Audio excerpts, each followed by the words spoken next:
Do you even like yourself or your partner if you're not under the influence? Boredom isn't real. You just forgot how to entertain yourself without alcohol. 2 people today told me that they continue drinking alcohol because they're bored. They continue drinking because they got nothing else to do. That's one of the most common comments and responses I get, right next to anxiety and like social stress. Boredom is very rarely real. It is just the space between your last distraction and the next one. We've all been conditioned to escape that silence. In alcohol, it just fills that gap temporarily. It's not that you were just getting bored and then drinking. You weren't even trying to practice getting curious. You get good at anything you practice, including not practicing. Dude, there is literally infinite things that you could be doing at any given moment. Alcohol is one thing. But if your dopamine system has been hijacked by the alcohol that you're using to entertain yourself, then you're never gonna want any of the infinite additional options unless you're drinking. So if you or someone you know was struggling to rewire that,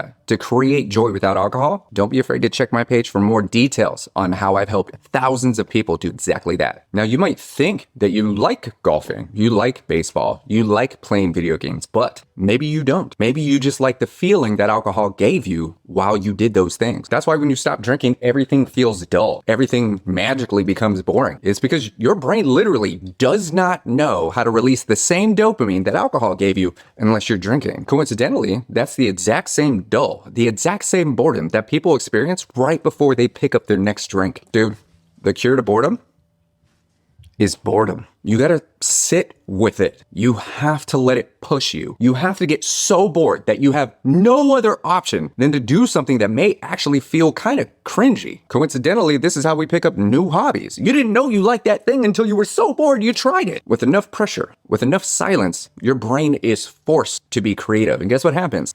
You get that same hit of dopamine that you were expecting with another drink. That boredom is the same boredom that kids use to figure out what they love. That boredom is the same boredom that adults use to figure out who they actually are. So when you stop relying on the world to entertain you, when you stop mindlessly scrolling for another hit of dopamine, you actually begin to realize how entertaining you actually are. So if you're bored, dude, drink water. If you got nothing to do, drink more water. And then go be curious, dude. The worst that's gonna happen to you is a better life.